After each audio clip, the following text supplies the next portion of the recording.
Hello friends, बरायबाय Bodo Job Info YouTube चेनेलाव आसा खालामो गासिबो नोंथांमोना मोजाङै दङ। दा फाइनाली अफिशियल नोटिस बेनो जाबाय BTC साख्रि ग्रेड 3 आरो ग्रेड 4 आव। दा जोङो गासैबो selection process A to Z नायगोन बिनि सिगां जाय नोंथांमोना Bodo Job Info YouTube चेनेलाव गोदानै फैदों साबस्क्राइब खालामना लानो हागोन।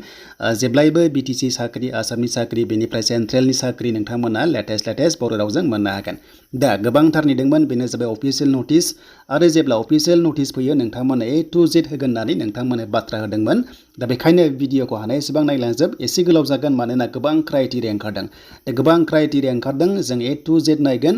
दा बेखायनो जों फैबाय CSB पर्टेलाव आरो बेयाव फैनाय लोगो थाबैनो अफिशियल नोटिसआ पाब्लिश जागोन। दायो नोंथांमोना मोनथ'नाय नङा मानोना आपल'ड जाथ'वाखै जानो हागौ भिडिअ होखांनायनि उनाव नोंथांमोना मोननो हागौ।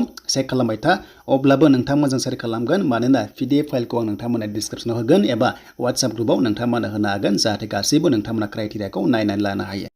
दा बे जाबाय लोगोफोर अफिशियल नटिफिकेशन थाबैनो अफिशियल वेबसाइटआव पाब्लिश जासिगोन। दायो आं भिडिअ खालामनाय टाइमावहाय जाथ'वाखै नोंथांमोना दसे नेथ'बानो जाबाय। लोगोसे आंबो PDF फाइलखौ नोंथांमोना आपल'ड खालामनो हागोन थाबैनो आरो लोगोसे WhatsApp ग्रुपआव नोंथांमोनाव हरनाय जागोन।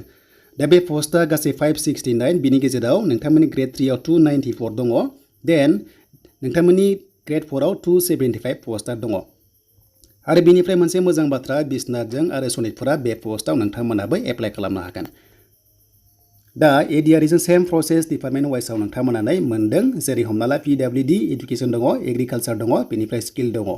दा बे पस्टआ गासै 190 बेनिफ्राय मा पस्ट दङ नै बेखौ नोंथांमोना स्क्रिनशट खालामनानै लानो हागोन। दानिया जों LDA पस्टआव एसिस्टेन्टआव नायोबा जुनियर एसिस्टेन्ट दङ, स्टेटिस्टिकेल एसिस्टेन्ट दङ, बेनिफ्राय कम्पिउटार नोंथांमोना मोनदों। दा बेयाव डिग्री पास खालामनाय जाथारनांगोन। एनि स्ट्रिम डिग्री पास खालामनानै 1 इयार कम्पिउटार सार्टिफिकेट नांथारगोन होमबासो बे पस्टआव नोंथांमोना इलिजिबल जागोन। देन फैबाय इन्टारनेल अडिटर दङ। स' बेवहाय नोंथांमोना एकाउन्टेन्सि खालामनांगोन डिग्रीनिफ्राय बेनिफ्राय फाइनान्सआव खालामनाय जानांगोन होमबासो बे पस्टआव नोंथांमोना इलिजिबल जागोन। देन लाइब्रेरियाव नायोबा नोंथांमोना डिग्री पास खालामनांगोन लाइब्रेरि सेक्टरनिफ्राय डिप्ल'मा थानाय जानांगोन होमबासो बे पस्टआव इलिजिबल जागोन। देन स्ट'र किपाराव नायोबा दा बेवहाय नोंथांमोना डिग्री पास खालामनानै 1 इयार डिप्ल'मा नांबावगोन कम्पिउटाराव नोंथांमोना पास खालामनाय जानांगोन। देन बेयाव ट्रेडखौ होदों एनि ट्रेड जायखिजाया ट्रेडआव नों खालामबा जेरै फिटार इलेक्ट्रिकेल जि दङना जिखुनु जाया सोलिगोन आरो अके। देन बेनिफ्राय 3 इयार्स प्रफेशनेल एक्सपिरियेन्सबो थानाय जानांगोन होमबासो बे पस्टआव नोंथांमोना चान्सआ दङ। दा एक्सपिरियेन्स गैयाबा बे पस्टआव नोंथांमोना हानाय नङा।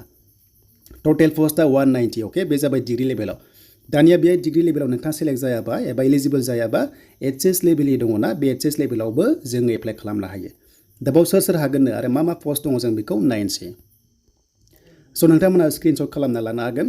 एग्रिकालचार दङ, फरेस्ट दङ, बिनिफ्राय INPR दङ नै अके। थ' बेखिनिखौ नोंथांमोना मोनदों आरो लोगोसे टटेल पस्टआ 104 नोंथांमोना मोनदों नै 104 पस्टआ दङ। पस्टआ बेबायदि होनाय दङ बेखौ नोंथांमोना स्क्रिनशट खालामनानै लानो हागोन। दा नाम्बार 1आव नायोबा एग्रिकालचार एक्सटेनसन एसिस्टेन्ट दङ, फिल्ड एसिस्टेन्ट दङ, बेनिफ्राय प्राइमारि इनभेस्टिगेटर दङ, बेनिफ्राय नोंथांमोना बेबायदि मोनदों। देन बेयाव HS पास खालामनांगोन आर्ट्स कमार्स साइन्स खोथा गैया एनि HS पासआनो बे पस्टआव हागोन प्लास बेयाव डिग्री पासआबो नोंथांमोना एप्लाइ खालामफानो हागोन आरो अके। बेयाव माना गैया HS पासआ मिनिमाम एन्ड मेक्सिमाम जि दङ नोंथांमोनाबो बे पस्टआव इलिजिबल जागोन। स' बेनिफ्राय सार्भेयर दङ। सार्भेयराव नोंथांमोना मिनिमाम HS पास खालामनांगोन प्लास बे सेक्टराव नोंथांमोना सार्टिफिकेट थानाय जानांगोन डिप्ल'मा थानाय जानांगोन होमबासो बे पस्टआव हागोन। सिम्पल HS पासआ बेयाव हानाय नङा। देन फिल्डमेन एन्ड पावार स्प्रेयार दङ बा नोंथांमोना मोनदों बे रोखोमनि माखासे अपारेटर। थ' बाहाय HS पास खालामनानै बे लेभेलाव सार्टिफिकेट थानांगोन एबा डिप्ल'मा थानांगोन होमबासो बे पस्टआव जों एप्लाइ खालामनो हागोन। बाखि जुदि गोरोबाबा जों बेयाव एप्लाइ खालामनो हाया। देन INPR दङ। मिनिमाम HS LC एबा 10 पास खालामनाय जानांगोन प्लास 3 इयार्स एक्सपिरियेन्स नोंथांमोना थानाय जानांगोन बे सेक्टराव होमबासो नोंथांमोना खालामनो हागोन। माने टेक्निकेल नोंथांमोना थानाय जानांगोन जुदि गैयाबा बे पस्टआव नोंथांमोना खालामनो हानाय नङा। दा बेनो आरो नोंथांमोना मोनदों बेखिनियाव माने डिप्ल'मा नांगौ। बाखि नोंथांमोना बे फार्स्टनि पस्टआव HS पास डिग्री पासआ हाजोबगोन अके। देन मोनसे बाथ्रा बे डिप्ल'मा नांगौ पस्टआव बांद्राय भेकेन्सि थानाय नङा नोंथांमोना खम मोनगोन आरो बाट फार्स्टनि पस्टआव बांसिन भेकेन्सि थागोन बेखायनो बेयाव बांसिन नोंथांमोना एप्लाइ खालामनो हागोन आरो। देन दानिया फैबाय नोंथांमोना HS अके हमना ला HS बेनिफ्राय HS LC एबा नोंथांमोना हमना ला देन बेनिफ्राय क्लास 8 पास। दा बबेयाव नोंथांमोना खालामनो गोसो दङबा HS लेभेलाबो नोंथांमोना ग्रेड 4 आव खालामनो हासिगोन दानिया।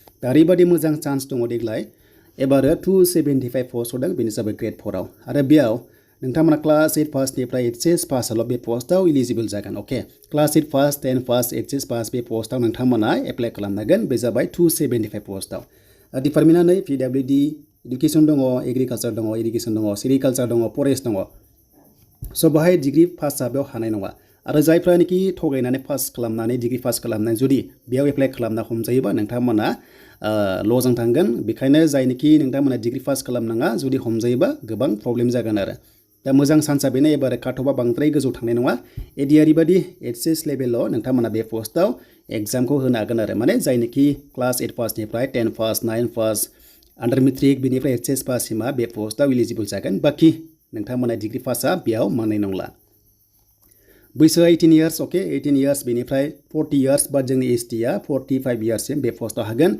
ओबिसिआ 43 इयार्स हागोन जेनेरेलआ 40 इयार्स बेनिफ्राय एससि 45 इयार्स बेयाव हागोन एग्जाम फिसआ जेनेरेलआ 300 बेनिफ्राय एसटिएससिआ 200 बाट 50 रुपिसआ एडिशनेल दङ प्लास गेटवे फिस थायो गासै 256 पॉइंट सामथिं जागोन बेखौ दायो BTC सेक्रेटारियाव जि लादों बे सेम एमाउन्टखौ नोंथांमोना अनलाइन पे खालामनांगोन स बेनिफ्राय अनलाइनआ CSP पर्टेलाव जागोन 7 एप्रिलाव लिंकआ एक्टिभेट जागोन आरो लास्ट डेटआ 21 एप्रिल दङ ओके स बेखिनियाव नोंथांमोना एप्लाइ खालामनांगोन दा एप्लाइ खालामबा नोंथांमोननि मेल आइडि नांगोन फन नाम्बारखौ नांगोन ओटिपि होनानै नोंथांमोना साबमिट खालामनांगोन स बेनिफ्राय एग्जाम बेनिफ्राय इन्टारभिउखौहाय नोंथांमोना अफिशियेल नटिस मोनगोन CSP पर्टेलाव जेब्ला मोनो नोंथांमोना गासैबो डिटेल्सखौ मोनगोन बड जब इनफो इउट्युब चेनेलाव देन नोंथांमोननि गासैबो डकुमेन्ट्सखौ नोंथांमोना स्केन खालामनानै PDF खालामनानै आपल'ड खालामनांगोन बेनि से अनलाइन एप्लाइ प्रसेस भिडिअ नोंथांमोना मोनगोन खुनु टेनसन गैया देन जायफ्रा साख्रि मावखायो NOC होनानै नोंथांमोनाबो एप्लाइ खालामनो हायो जेबो नङा देन फैबाय एग्जाम प्रसेसआ फार्स्टआव एग्जाम जागोन बिनि उनावसो भाइभा टेस्ट नोंथांमोनखौ लानाय जागोन आरो देन एग्जामा 100 मार्क्सनियाव टटेल दङ बिनिफ्राय बिनि गेजेराव माने एग्जामा रिटेन टेस्टआ 80 नाम्बार बेनिफ्राय अरेलाव 20 नाम्बार थागोन माने एग्जामा 80 नाम्बारनि जागोन बेनिफ्राय भाइभा टेस्टआ 20 नाम्बार जागोन साबजेक्ट दंखायो इंलिश दङ बेनिफ्राय जीके दङ स्पेशल जीके BTR नि दङ आसामनि दङ बेनिफ्राय लजिकेल रिजनिं दङ बेनिफ्राय एप्टिट्युड दङ एन्ड मेथ्स दङ दा बेनो जाबाय अफिशियेल नटिसनि माखासे क्राइटेरिया दा जायफ्रा गोरोबबाय नोंथांमोना एप्लाइ खालामदो आरो लोगोसे एप्लाइ प्रसेस भिडिअ नोंथांमोना लिंकआ एक्टिभ जानाय लोगो लोगो चेनेलाव मोननो हागोन दा जायखिजाया लास्ट डेटआ 21 एप्रिल दा बे समाव नोंथांमोना खालामथारनांगोन जुदि लास्ट डेट बारायाबा गोबां प्रब्लेम जायो आरो जुदि खायसे थालाङोबा नोंथांमोना रिक्वेस्ट खालामनांगोन CSP आव मेल खालामबानो जाबाय बा नोंथांमोना रिक्वेस्ट खालामनांगन मेलनि गेजेरजों जुदि एक्सेप्ट जायोबा नोंथांमोना लास्ट डेटखौ बारायनो हागोन दा बेनो जाबाय नोंथांमोननि अफिशियेल क्राइटेरिया दा नोंथांमोना जायफ्रा गोरोबबाय कमेन्ट्स खालामदो अनलि BTR केन्डिडेट्स बे पोस्टआव इलिजिबल जागोन बाखि नन BTR खालामनो हानाय नङा दा बेनो जाबाय नोंथांमोननि BTC नि गोदान साख्रि Gr-3 Gr-4 डाइरेक्ट रिक्रुटमेन्ट बादि दा जियानो जा नेक्स्टआव नोंथांमोना चेनेलाव फिन कनसेप्टआव आपडेट लाबोबावगोन